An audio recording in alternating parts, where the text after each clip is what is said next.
গোলাপ ফুল বানানোর পুরো মেজারমেন্ট ভিডিও নিয়ে চলে আসলাম। আমার অনেক আপুদের রিকোয়েস্ট ছিল যে আপু ফুল মেজারমেন্ট দিয়ে একটা ভিডিও দিয়েন।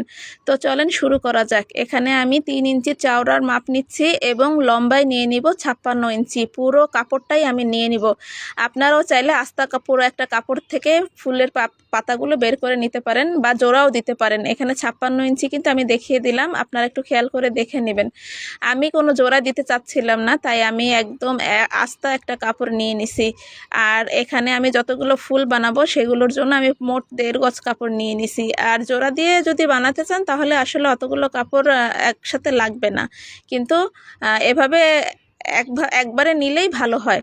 তো এই যে দেখেন আমার 11টা ফুল লাগবে, আমি একবারে ড্রয়িং করে নিছি। আপনারাও চাইলে এইভাবে ড্রয়িং করে নিতে পারেন। আর একবারে কাপড় নিলে আপনাদের এইটা একটা সুবিধা হবে, জোড়া দিলে হিসাব মিলাইতে কষ্ট হয়ে যাবে। তো এখন এগুলো কেটে নিব সুন্দর করে। আর একটু সাবধানে কাটবেন, মাপগুলো যেন একদম অ্যাকুরেট থাকে, তাহলে ফুলের পাপড়িগুলো সুন্দর হবে। আর ফুলের পাপড়ি যদি আরেকটু বড় করতে চান 3.5 ইঞ্চি করে বাড়ায় নিতে পারেন বা 4 ইঞ্চি করে। এইখানে আমি কিন্তু এই যে আরে কাপড়গুলো কেটে নিছি, দেখেন কি সুন্দর বাউন্স করতেছে। তো চলেন মেশিনে যাওয়া যাক, এখন সেলাই শুরু করে দেই। চলেন। এই তো এখানে কিভাবে ভাঁজ দিতে হবে দেখিয়ে দিলাম। তো এখন সেলাই শুরু করে দিব। চলেন, এই যে আমি কাপড়টা ভাঁজ দিয়ে সুন্দর মতো সেলাই শুরু করে নিলাম। ঠিক যেভাবে দেখাচ্ছি আপনারাও এইভাবেই কিন্তু সেলাইটা দিয়ে নেবেন। এখানে একটু কুকড়ে যেতে পারে, ওইটার জন্য ঘাবড়াবেন না, কারণ কুকড়ালে আরও সুন্দর হবে, ফুল পাপড়িগুলো আরও সুন্দর কুকড়ে থাকবে, দারুণ লাগবে।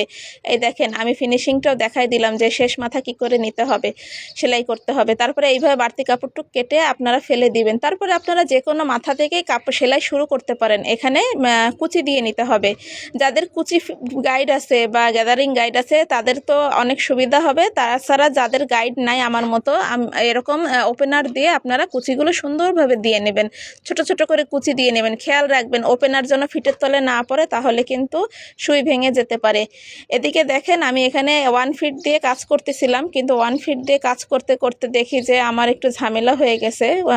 আসলে বাচ্চাদের ঘরে খুব সাবধানে কাজ করতে হয়, ওখানে কোনো নিডল গার্ড ছিল না, তাই আমি আমার ফিটটা চেঞ্জ করে নিয়েছিলাম। দেখেন এই যে আমার যতগুলো ফুল লাগবে আমি পাপড়িগুলো বানাই নিছি। কেমন হয়েছে অবশ্যই বললেন। আর এখন মেন পয়েন্টে যাব, কিভাবে আর কি নিচটা সেলাই করতে হবে। তো চলেন শুরু করা যাক। এই যে এখানে আমি বক্রম 3 ইঞ্চি নিয়ে নিলাম। ফুল মেজারমেন্ট যেখানে যা লাগবে পুরোটাই আমি এই ভিডিওতে দেখায় দিলাম, আপনাদের খুবই উপকার হবে যারা নতুন আছেন। তো এইভাবে আপনারা কেটে নেবেন 3 ইঞ্চি বাই 3 ইঞ্চি। আর পট্টিটাও কিভাবে জোড়া দিতে হবে আপনাদের কিন্তু আমি খুব সহজেই দেখাই নিছি। আগে একটা সিঙ্গেল পট্টিতে এরকম করে সেলাই দিয়ে নেবেন, তারপরে চারিপাশে বক্রমের চারিপাশে একটা ডাবল পট্টিতে সেলাই দিবেন এবং একটু ফাঁকা রাখবেন উল্টানোর জন্য, তারপরে সুন্দরভাবে চারিপাশে সেলাই করে দিবেন। এই যে আমার পট্টি হয়ে গেছে। এবার সুন্দর করে ভাঁজ করে মিডিল বরাবর একটা পয়েন্ট দিয়ে নিতে হবে, একটা মার্ক দিয়ে নিতে হবে, যাতে মাঝখান থেকে শুরু করতে পারি সেলাইটা। এই যে দেখেন আমি কিভাবে মাথাটা ওখানে বসাচ্ছি, এটা কিন্তু একটু খেয়াল করবেন, লক্ষ্য করে দেখেন কিভাবে বসাচ্ছি। এখানে কিন্তু এটা একটা মেন জিনিস, এটা সুন্দর হলে কিন্তু ফুলটাও সুন্দর হবে। তারপরে আস্তে আস্তে করে সুন্দর করে ওই মানে যেখানে সেলাই আছে সেলাইয়ের উপর দিয়ে ঘুরাই সুন্দর করে সেলাই করে নিতে হবে। আমি আগের ভিডিওতেও দেখাই দিছি, কিন্তু আসলে ফুল মেজারমেন্টটা সে সময় বলি নাই, এই জন্য এইটাতে বলে দিলাম। আমার অনেক আপুরাই জানতে চাইছে যে আপু প্লিজ একটু মানে মেজারমেন্ট সহ ভিডিওটা দেন। তো দেখেন আপুরা কি সুন্দর করে ফুলটা হয়ে যাচ্ছে, অলরেডি সেলাই হয়ে গেছে। এটা কিন্তু খুব সাবধানে করবেন, খুবই সাবধানে, যেন হাতে না লাগে আর খুব সুন্দর করে যেন সেলাইটা হয়ে যায়।